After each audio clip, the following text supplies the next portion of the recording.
What's up, dudes? I just woke up. I got a download of how this reading is supposed to go. So what I'm gonna do is I have my old phone, my other phone, that I use just for listening to music and that kind of stuff. It doesn't have any service, okay?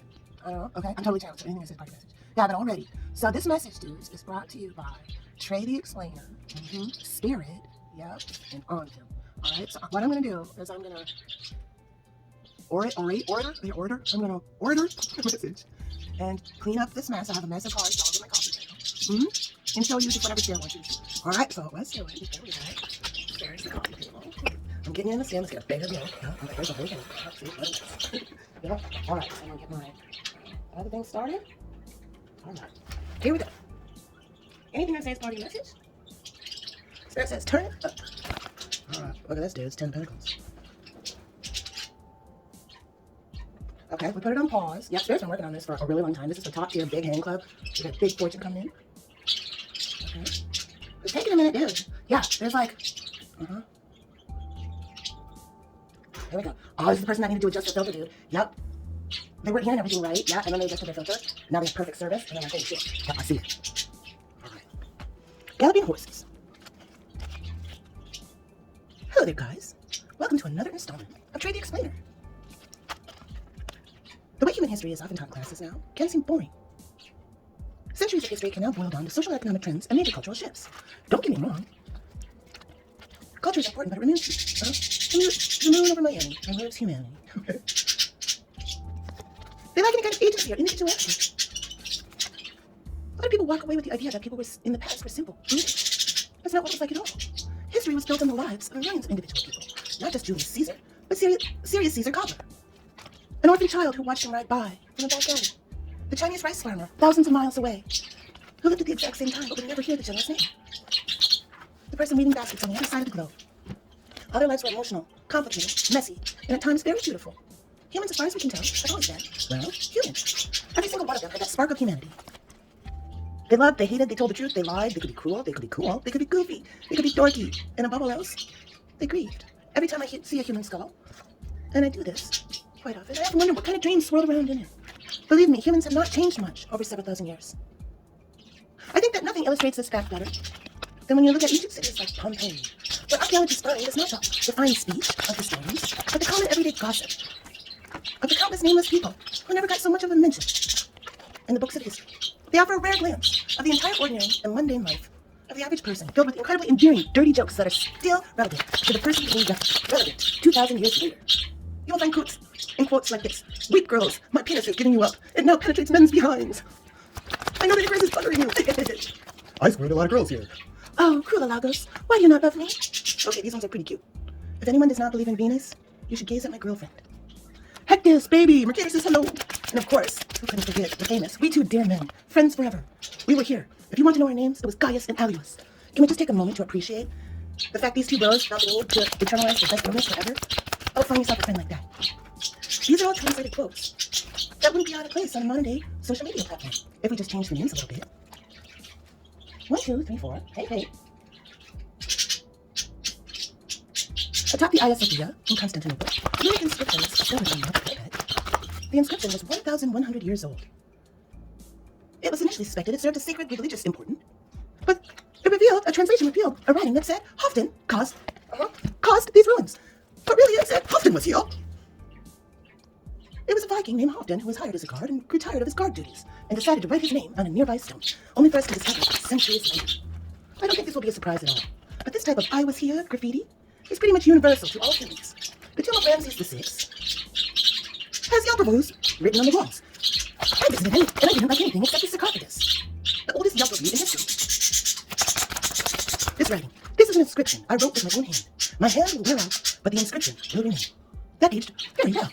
I can go on and on talking about these examples forever, but there's one that really resonates in particular. Nestled upon the shores of Novgorod, Novgorod the Great proudly stands as one of the oldest cities.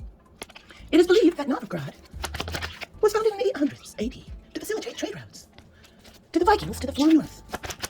The city's strategic position allowed it to grow rich in wealth and in culture. Past life. In the 1950s, archaeological excavations of the past life discovered a treasure trove, unlike no other, not of a treasure trove of gold or silver, of documents, and the thick waterlogged soil preserved tens of thousands of birch tree bark sheets. Prior to the mass production of paper, The birchwood provided people a cheap and easy alternative archway. Novgorod was one place. Using a metal or bone stylus, Novgorodians could inscribe words into the abundant tree bark to write down the important details of their everyday life. Over time, these documents created a lot of clutter, and people needed to dispose of old and unwanted notes and drafts. This is exactly what occurred with the Novgorods, just like us. The Novgorodians, during the 11th to 13th centuries, threw away their useless paper in a dump, not giving them as much as a second chance, not knowing that scientists centuries later will marvel at the carvings. Just like the graffiti of Pompeii, these amazingly preserved birch documents give it daily lives of the people. A huge portion of the population appears to be literate. Most of these documents were ledgers, monetary agreements and transactions, while others were personal. Several belonged to a female weaver named Miss Sasa. Sometime during the 1400s, her husband Boris asked her to send him his favorite pair of shirts, which he forgot to take with him on a lengthy journey. Rather sadly, we later learned from another of Nastasia's letters sent to her parents that Boris has sadly died. We have a letter from Yukila to you and Lenitsa. Marry me. I want you. You want me. Our witness will be Ignacio. But probably, the most exciting of them all, we've got a kidney, a child's homework. Of all the many thousands of birchwood manuscripts, 17 items, dating to the 13th century, appeared to have been from a certain little boy. In many of these documents, he signed his name in a very distinctive hand. Onfim, or Onfim.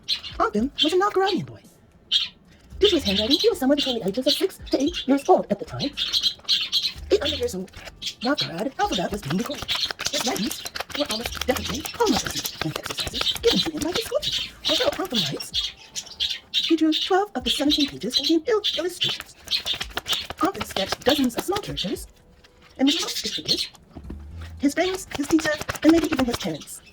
We can tell that Onfim had a very active information. He was obsessed with scenes of battles and knightly valor.